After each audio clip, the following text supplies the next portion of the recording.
Picture the guy at your gym. You know exactly who I'm talking about. He shows up every session, never misses. Tape on his shoulder before he even gets his gi on. Stretches out his lower back against the wall for 2 minutes before drilling or class. He winces as he gets off the mat after hard rolls, but he always waves his arm like, I'm good, I'm good. He's one of the most dedicated guys in the room, probably been training longer than most. And he's slowly, quietly running out of mat time. And he has absolutely no idea. Here's what's actually happening to that guy. Every session that he trains on a body that isn't ready, he's taking out a loan. And loans have interest. You might not feel it this session, you might not feel it this month, but compound enough of those sessions, enough I'll deal with it later sessions, and eventually the debt collector shows up. I've seen this pattern enough times now in myself and the athletes that I work with that I can almost predict when it's going to happen. And none of them saw it coming because none of them were paying attention to the tax. I'm Dustin, BJJ black belt, former professional surfer, movement educator. I've been coaching bodies for over a decade, yoga, mobility, athletic performance, and I train 4 to 5 times a week, still on the mat. I'm not coming at this from the outside. I'm in it with you. And what I'm gonna share in this video changed how I think about training, and it's really kept me rolling. So let's talk about what the tax actually is, because it's not one big injury. That's not how most grappling careers end. It's 1,000 small ones. Every time you train with locked hips, and if you're a jiu-jitsu athlete, you're being honest with yourself. You know exactly what locked hips feel like. Your lumbar spine, it really pays the tax. It compensates, it overworks. It absorbs the load it was never meant to absorb. Every time you drill or roll with restricted shoulder mobility, something else picks up the slack. Your rotator cuff, your neck, your thoracic spine. And the longer that goes on, the more those compensation patterns get wired in, that your nervous system starts to treat the restriction as normal. It builds around it. And your lower back, that's a big one for grapplers, cannot tell you how many athletes I've worked with who have been living with a chronic lower back situation for years. Not a serious injury, just always there, like a 3 out of 10 that occasionally becomes a 7. And they're completely normalized it. Here's the thing about normalization. It doesn't mean that the problem went away.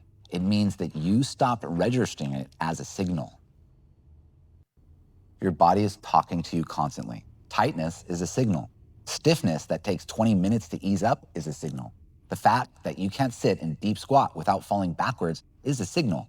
When you stop listening to those signals, not because they stop, but because you decided that they're background noise, that's when the depth starts compounding fast. I spent years doing exactly this, surfing professionally, training hard, wearing my pain tolerance like a badge. I genuinely thought that's just what a serious athlete's body felt like. It turns out I just had a high pain threshold and a threshold for ignoring things that I should have addressed years earlier. Here's the shift, and this is the one that actually matters. Stop thinking about mobility work as something you do that when you're hurt. Start thinking about it as the cost of doing business as a serious athlete. If you're training 4 or 5 times a week, you are putting your body through serious stress. Your hips are going through extreme ranges under load. Guard work, passing, takedowns. Your lower back is constantly involved. Your shoulders are in positions they were not designed for. That's the reality of our sport. The idea that you can do that indefinitely, year after year, without intentional work on your body is just mathematically wrong. And I say that as someone who tried. I still do this work, not because I'm injured now, because I want to keep training. And that's the shift from reactive to proactive, from I'll deal with it when it breaks to I'll invest in this because it's a non-negotiable for me. And here's what that investment actually looks like. It's not an hour of stretching after every session. It's not a yoga class on Sundays when you feel guilty enough. It's targeted, specific work on the patterns that grappling actually creates. Hip flexors that shorten from guard. Thoracic rotation that gets locked up from always finishing to one side. Posterior shoulder tissue that gets hammered from arm bars and shoulder pressure. The work doesn't need to be massive. It needs to be consistent. It needs to be right. That's the difference between athletes who stay on the mat long term and the ones who quietly disappear from the gym around 40. Let me be direct about what waiting actually costs you, because this is where most people underestimate the problem. It costs time. A serious shoulder issue doesn't take you off the mat for a week. It takes you off the mat for months. If you've ever been off the mat for months, you know what that does. Not just to your body, but to your mind, to your identity, to the relationships you've built at your gym. That cost is enormous, and it's entirely avoidable for most people. It costs progress. Your guard game is directly linked to your hip mobility. Full stop. If your hips don't open, your guard doesn't open. Your ability to defend, sweep, and create angles is tied to the ranges of motion that grappling progressively restricts if you don't actually work against it. Same with the top game.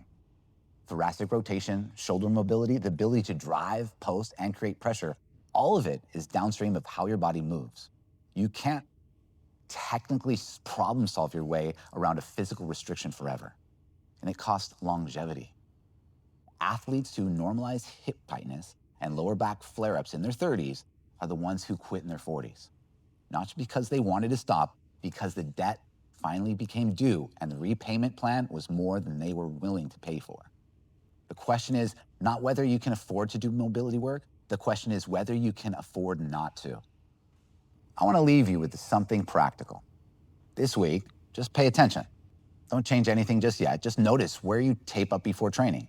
Notice what you work around while you drill. Notice what's stiff on Monday morning after a hard weekend of rolling on the mat. Notice whether your low back is always slightly on the edge. That's your tax receipt. That's the bill that's been building. And once you see it clearly, once you actually acknowledge what your body's been telling you, you get to make a real choice. Not a reactive one, an intentional one. I'm building something specifically for jiu-jitsu athletes who are ready to make that choice. It's called the Mat Armor Method. 12 weeks, built on the mat, for the mat. I'll put the link in the description when it's ready. But more than anything right now, I want to hear from you. Drop a comment below. Tell me the thing that you've been putting off. Your shoulder, your back, your hips, whatever you've been managing. Let's get out in the open, because I'd bet good money that you're not alone.